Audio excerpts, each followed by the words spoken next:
Hello guys, how you going? I am doing that video on toner acrylic gouache that I keep talking about. This is easily one of my favorite art supplies. It is so versatile, it's just beautiful. If you've not tried an acrylic gouache, I would highly recommend doing so because it's super fun. I have the 36 tube set. I didn't keep the box it came in because it was just very bulky, so I keep it instead in one of these like storage cubes that I get from Kmart. They're very handy, they stack so you can store heaps of stuff in it, and it perfectly fits all 36. But I thought I would just sit down with you, have a chill, coffee, and chat and swatch and look at this art supply. So the set comes with 36 of these tubes. I got mine off eBay and it's all in Japanese, because that was just the cheapest way I could find it. The tubes are 20 ml, which is very generous. I have not finished a tube yet. The closest I've come to finishing a tube is the mixing white, but that's to be expected. But I use these quite often and I've barely scratched the surface of them basically. So you do get a lot of bang for your buck. From memory, I think my set cost about $110. Which is pretty on par. I had a quick look before doing this video. It's more or less the same. I would recommend shopping around because the price of these can vary so much. I saw some that were over $200 and then I saw some that were like on sale for 80 bucks. So definitely do your research if you are gonna buy toner. Even though my tubes are in Japanese, this isn't the Japanesque collection. They do have a set that's specifically called the Japanesque set, and it has its own special colors. I really want it, but I don't have it. But I just thought I would clarify because when I was buying it, that's something I ran into when I was making sure that the Japanese version of toner has the same ingredients, they're not going to be different, all that sort of stuff. What I found was this is the exact same, it's just the language on the information on the back is different. I am going to swatch all these for you. I've got a little swatch card here. Very excited to get into that and just kind of zen out and swatch some paint. Got all the pigment information as well, and I'll let you know as I go through so we like get some detailed info happening. And I'm really excited to just tip this upside down and dump them on my table. But before I do that, I thought that I would just run you through quickly some examples of what this paint looks like before I swatch it.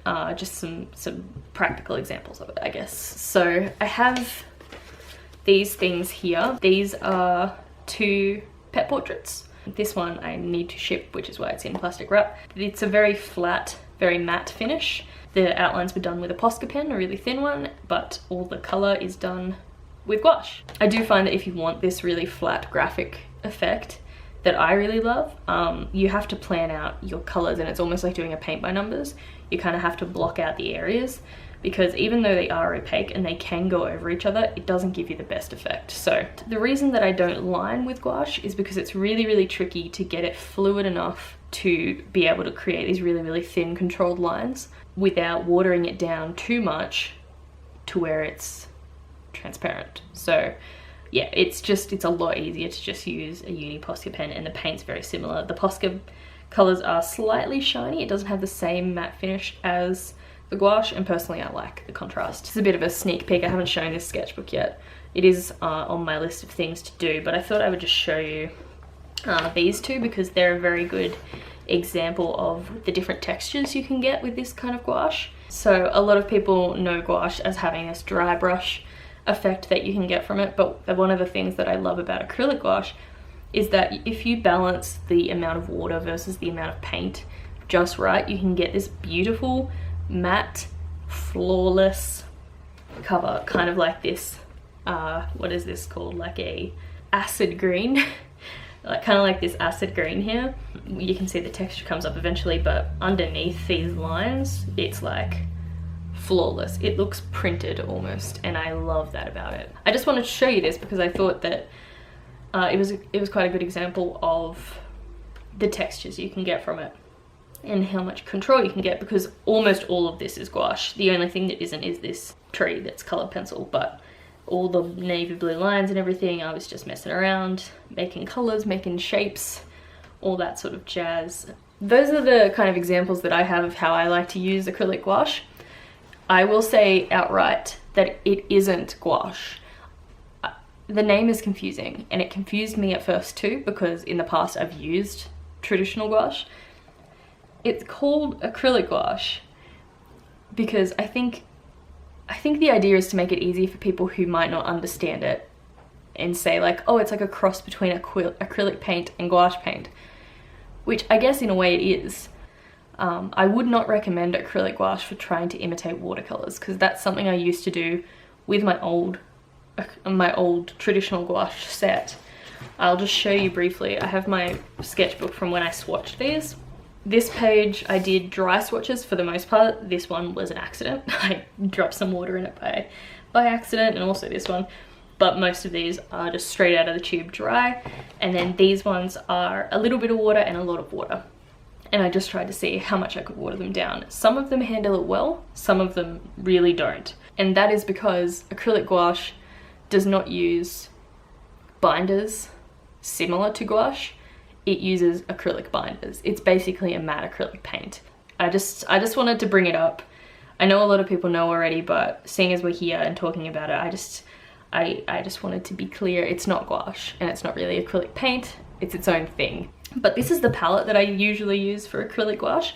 I bought a peel-off palette about 6 months ago, and I was really excited because this is the hardest thing to get off. Like, you have to scratch it off basically.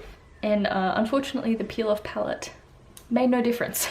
So while it is handy for using other things, it's not very handy for gouache. So anyway, I have heard that Turner makes a like palette cleaner.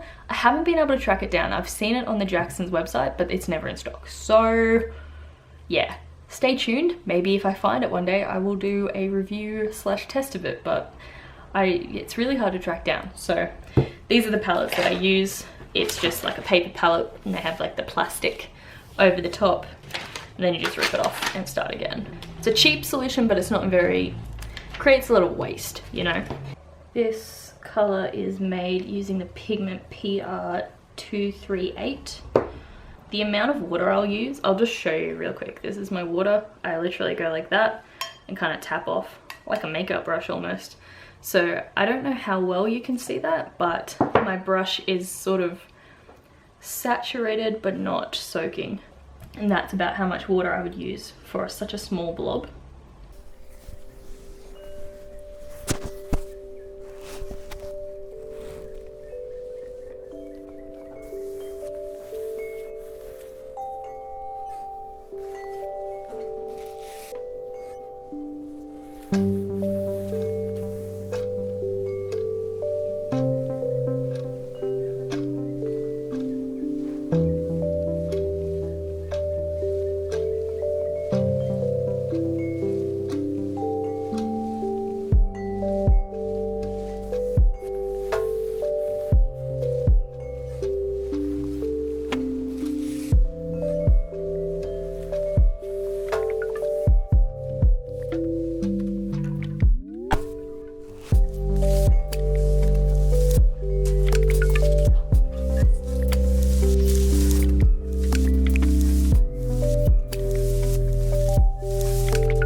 As you can see, some colors do better than others. I find in general the fluorescent colors are not very strong. I usually use them to tint other colors because maybe strong was the wrong word. They're strong, but they are very, very streaky. So I usually like to cut them with a little bit of white or mix them into another color because they work very well that way.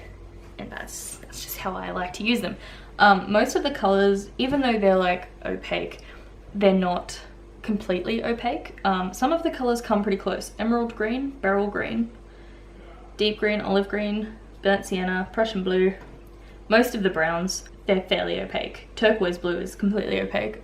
I don't know what's going on there. Most of them, at least in one like layer, they're not completely opaque. So that's why I kind of recommend doing like a color blocking technique, unless you want the color underneath to lend something to the gouache on top of it, or if you just want to like put lots of layers on, that's cool too. Do whatever you want, you know, it's your life. But yeah, I just thought it was worth mentioning. Aqua blue, I don't know what happened here. Normally this is a color I love, but I just couldn't get it to work. Maybe the binder is weird on it, I don't know. I've never had that happen with it before. But yes, this is pretty much all I've come here to say. I think I had to stop narrating in the center there because it was way too loud. There was just so much going on, but you get the idea. And now we have a videographic record of my all-time favorite art supply. I hope this was helpful. I really could have used something like this when I was buying them, because weirdly enough, resources on these are kind of hard to find. I don't know why. As always, thank you for watching, and I will see you in my next video. Bye.